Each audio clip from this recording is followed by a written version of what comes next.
Today I wanted to talk about hanging on to your property if you decide to move abroad.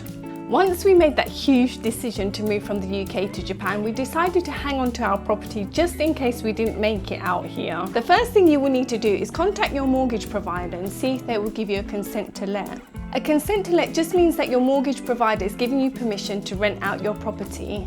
Our mortgage provider is HSBC and they allow consent to let up to 27 months. Something that you do need to be aware of is sometimes the consent to let doesn't end at the same time as the mortgage term. Currently, our consent to let ends in August, but our mortgage ends in November. I have emailed HSBC just to check if we can end them at the same time because it would just make things a lot easier, but of course I've got no reply yet. Now that we are coming up to the end of our consent to let, it's time for us to look for a buy-to-let mortgage. The reason why we decided to do that is because we have a really nice tenant who's really settled in our flat and we're not still 100% settled in Japan yet.